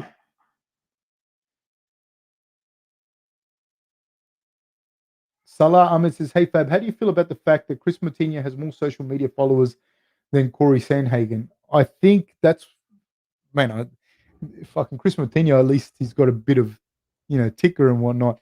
Um, there's heaps of dudes there's heaps of people like TikTokers and that have more media followers than Corey Sandhagen. I think Chris Moutinho fought a guy that has a massive following and did a really good show of heart, if you will. You know what I mean? And he won over a shit ton of fans with that performance. Whereas Corey seems to be more of a quiet kind of guy that's a fantastic, fantastic fighter. Yeah. And I think that unfortunately, like that's the way that it goes. Fender Jazz says, appreciate your candor. Wish UFC fighters would unionize. If any significant percentage of UFC fighters united, it would foster better pay and enable other organizations to build competitive options. I agree with you. I agree with you, but I don't think they will. Ethiopian phenomenon says, who wins a rematch between Rob and Izzy and how? Man, I think that fight's super hard for both those guys. I really do. I think Rob wins. I think he's got more momentum now, like than he had going into that other fight, which matters. Izzy was on a big roll. I think when I say this though, I don't see it as an easy fight. Either one, like if Rob goes out and starches him, everyone's gonna go, "Oh my god, yeah, see Rob and blah blah blah."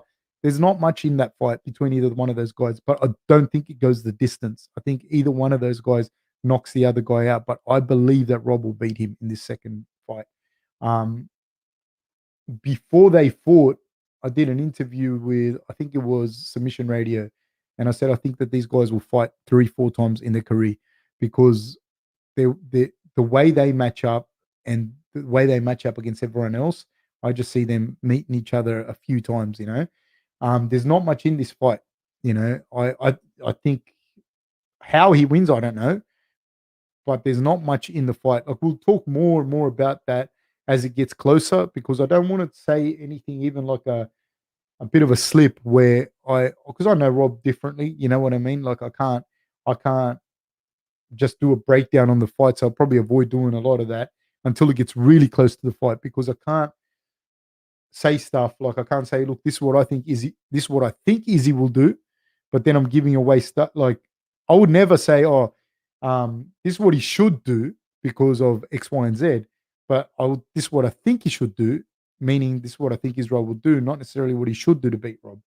Um, I think it's a fucking pick 'em, man. It's very, very hard to pick that one. But I do think Rob will beat him. I do think that Rob will beat him.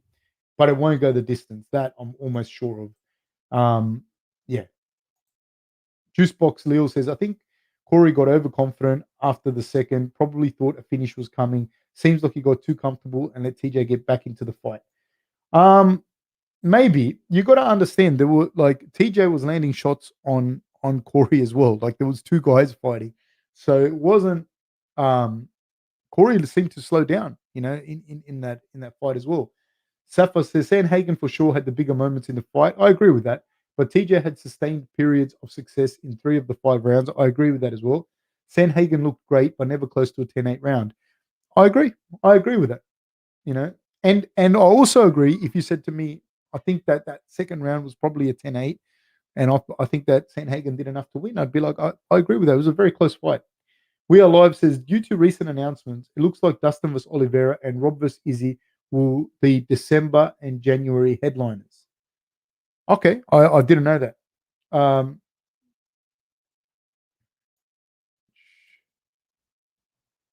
We Are Live says, I'm playing UFC 4 while listening to this. That is awesome, my friend. Safa says, TJ landed plenty of strikes to the legs, body, and head himself. He wasn't totally outclassed on the feet. He won several long stretches of the stand up. I agree with that.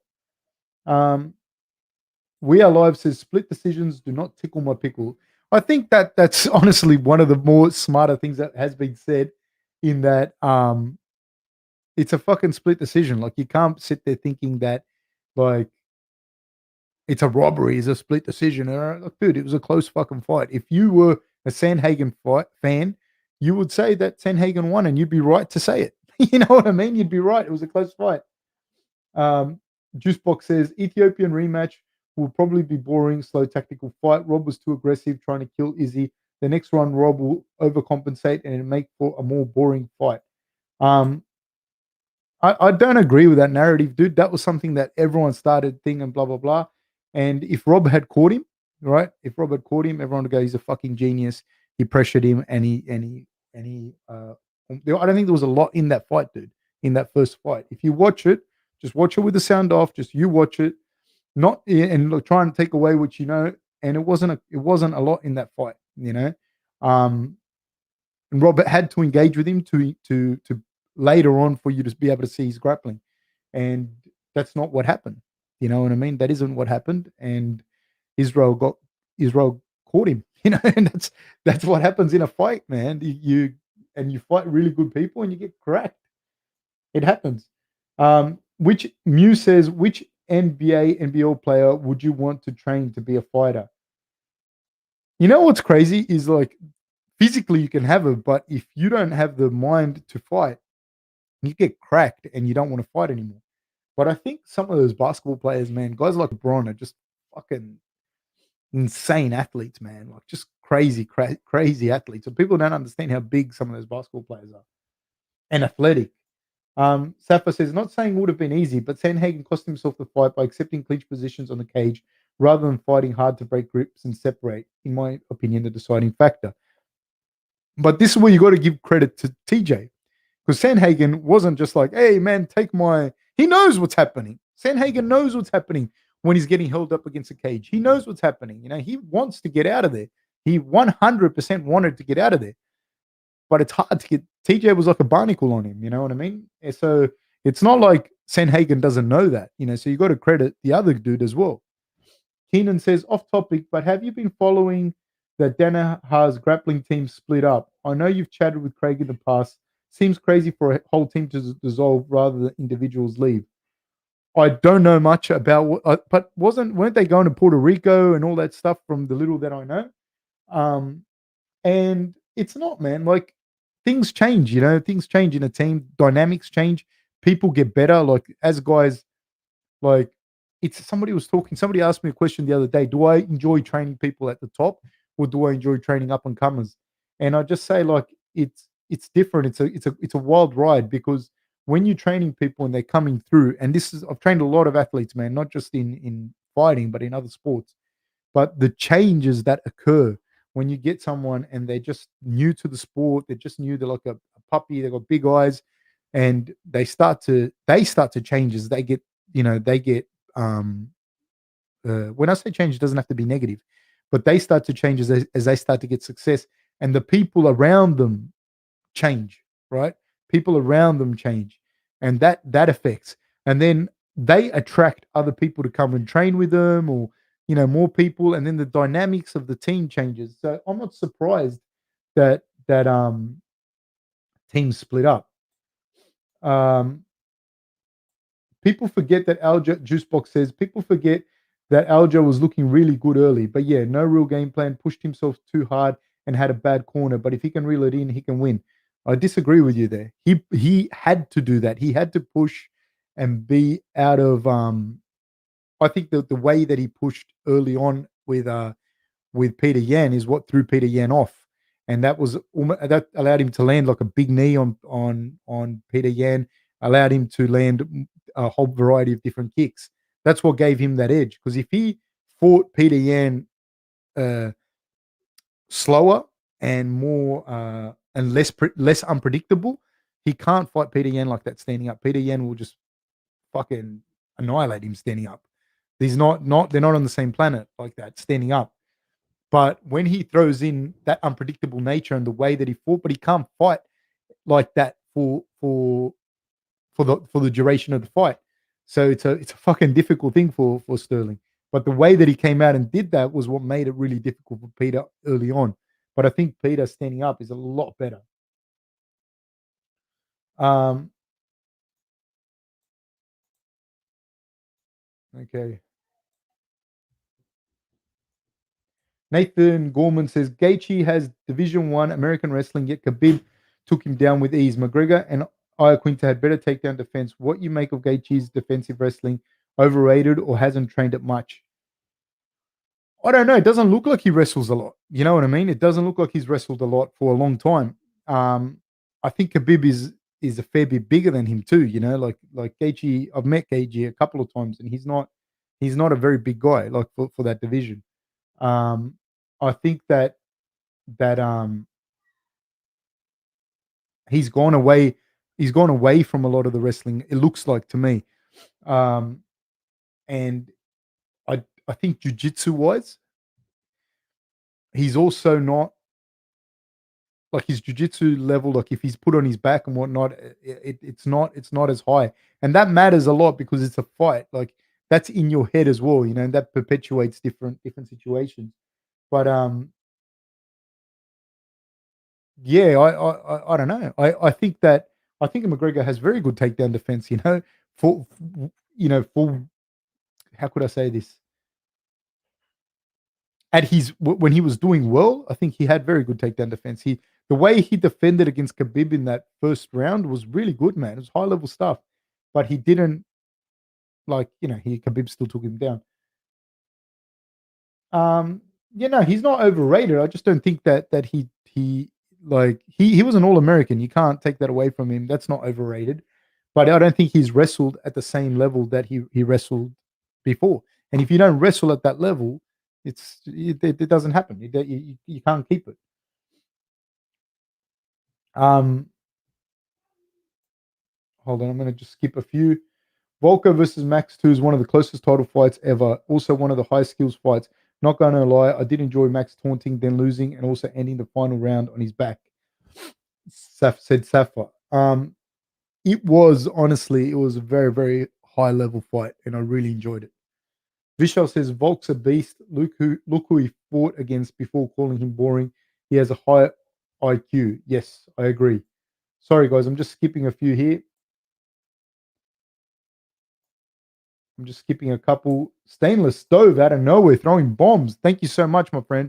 Fab, what are some of your crazy fights you remember? One of mine has been Tony Ferguson versus RDA. That was a crazy fight. Yeah, that was so funky cool to watch Tony almost dance. Another Joanna versus Whaley made me cringe, but my god, crazy fights, man. Arona versus Vanderlei Silva in that were crazy fights. Arona kicked Vanderlei right off his legs. Mark Hunt versus Vanderlei. Um, Vanderlei versus Yuki Kondo. Fedor versus Krokop. Fedor versus Nagera. Um, me versus Noguera. Um,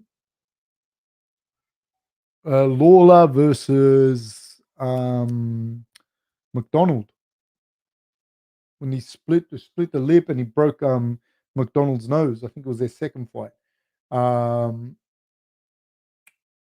McDonald versus Condit. That was a crazy fight. Um, Paul Daly versus Nick Diaz. Crazy fight. Matsui versus Pele. That was a crazy fight. Um, Pele versus Macaco. Uh,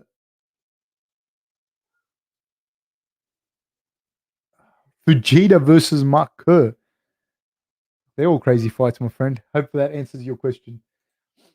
Um, Stainless Stove says, Fab, what is another hobby or interest you have?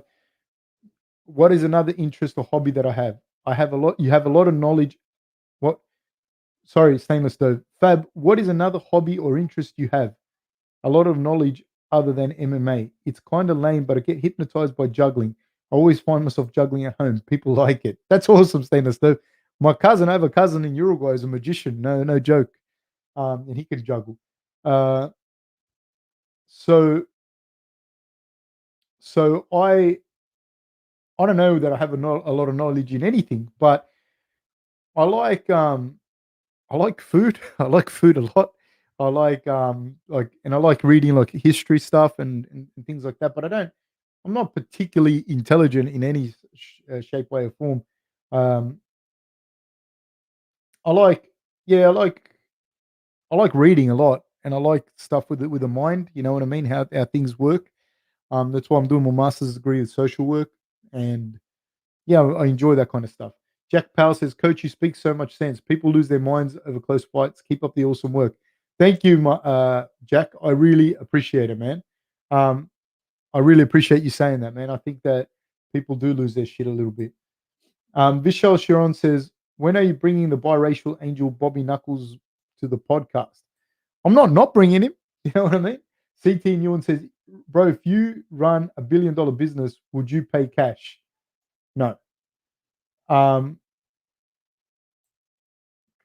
The Hungarian Hustler says, good evening, Fab and family. Hope everyone's having a great night, either in lockdown or not. I thought TJ clearly lost that fight. It was a close fight, man. I didn't know. I'll be honest with you. I was one of those fights where I don't mind saying I didn't know who won. I thought Corey might have edged it, but when they gave it to TJ, I wasn't like he lost. You know that's something that I didn't say to you as well. Like when it finished, I was like, I think Corey won that fight. But then when they gave it to TJ, I was like, yeah, I get that. Fender Jazz, like I don't think Corey won, or I don't think that either. I don't think he won that fight. Fender Jazz says, if any significant percentage of UFC fighters unionized, it would foster better pay and enable other organizations to build competitive options. And please tell me Woodley for the KO. I don't think Woodley beats him. That's the truth, because I think that guy can box, and Paul can box, and Woodley was never known as a boxer in MMA. He wasn't. That's not his thing. He wasn't, especially volume punching, and the way that boxing works is different to MMA.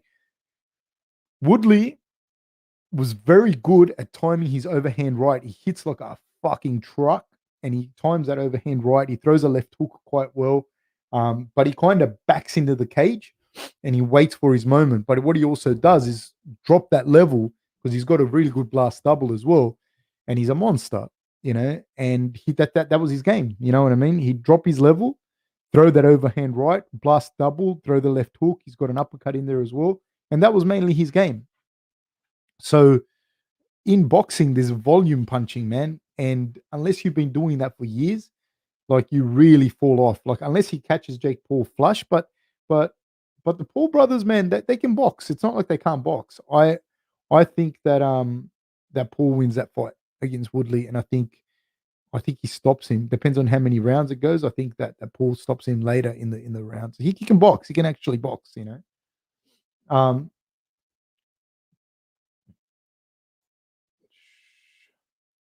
sorry guys, I am missing a few of these things. I'm gonna skip a few. Sorry.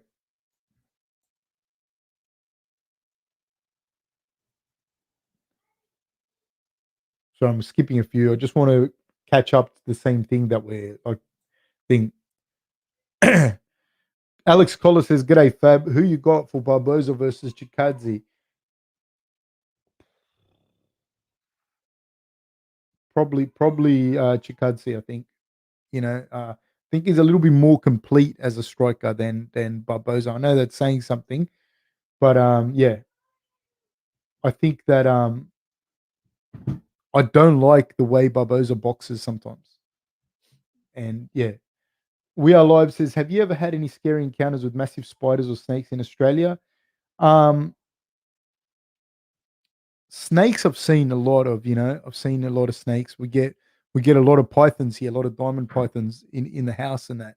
Not inside the house, but in the roof or in the yard. Yeah, you get some pythons, and they're relatively harmless. But I'm scared of the big ones eating my daughter. To be honest with you, because you do get some big ones. My mate is like the neighborhood snake catcher, you know, and he goes out and catches snakes, and he used to drink a lot, my mate, and now he stopped drinking. But there's footage of him where he went and he was so. Think of this, right? Pythons are not poisonous. This guy was so fucking blind, right? So fucking drunk that he went here, just here up the road here, and they called him up. They said, "Oh, there's a snake," and the lady was like an old lady. She doesn't know. She goes, "Oh, come and get the snake." Blah blah blah blah blah blah. It's a python. And he went there blind, right? Grabbed this snake, and it was a fucking tiger snake, and he brought it here to the near my house to a little oval. And I looked at it and I said, "That's not a fucking python." And the people around were like, "Dude, that's not a python." He was that drunk dude holding this snake, and he's like, "Oh yeah, it's a fucking tiger snake." So that was scary. Um, Spiders, no, I've run like we've had funnel webs and shit. I've seen funnel webs. I had a student, one of my students would catch the funnel webs, you know, during class when we were running the gap program, and he'd just be holding the funnel web, dude. And so basically the most poisonous spider in the world. And I had to make a new rule: no picking up the funnel webs, because where we were running the course had all these holes in the ground, and that's where they burrowed. And this guy would tease them out, grab them, and pick them up, and yeah. So no, there was no. But I've never had like I've seen funnel webs. I've had them at home. I've seen spiders and that. I've seen snakes, but I've never had like a real bad encounter with them. You know, like that. Um, Alex Collar says, "Sad day. The Danaher Death Squad has dismantled. John Danaher parting ways with some of the team." Yeah, I don't know much about that, but dude, these things happen. It's like that's how it goes. You know what I mean? It's professional sport. Not even in professional sport, in life, things change. People come and they grow, dude. Like that's why people get like so it gets so weird with shit. You know, like you move out of your parents' house at some point. You know what I mean? And then you wonder why, like teams split or athletes move on or coaches move on or because things change, man. Things change. Jordan Fadner says, "Hey, Papa Fab, love the new podcasting schedule because I'm an insomniac recluse in the US. Man, we're going to be here always for you, my friend. So thank you guys for joining me." Um, Keenan says, "How do you game plan cardio and pace for a fight? I feel like the other guy has just as much of a saying that as you do." That's true. It's 100%. A lot of comebacks in fights lately, just one on energy levels. A lot of things happen, dude. Like, you know, again, going back to what happened, let's take the TJ fight, for example. That's where the control comes in. It's not necessarily um, like them scoring it for you. But when you get a takedown, for instance, when you get a takedown and you get on top and you can stop for a second, the person that's on the bottom doesn't get to rest, and you get to rest. If you can hold the person up against the cage, it would take Corey and TJ. Corey, by his nature, by his build, by his ability, wants to stand and have the room of the octagon to move backwards, counter strike, hit you with that nice right hand that he throws, shift, go from right to left, from southpaw, attack you, kick your legs. That's what he wants to do. That's Corey game, and he does it so well, and he did it so well. When he was able to implement that against TJ, he was fucking fantastic, dude. He was fantastic. Came close to finishing the fight. When TJ would hold him up against the cage, that would take away Corey's ability to do that, right? And so TJ is able to lean on him, make Corey work, and then he stops the amount of time that Corey has to work at his game plan and at his energy levels. So that's what happens. So if you can take someone down, hold them down for a second, for a bit, not a second, for a little bit, you resting more than they're resting, and you did the takedown, so you get to rest, and it takes away from their strength, their place of strength in the fight.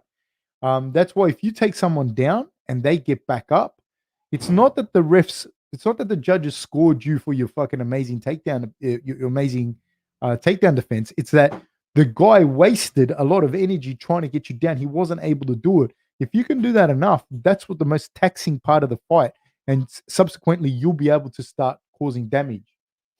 We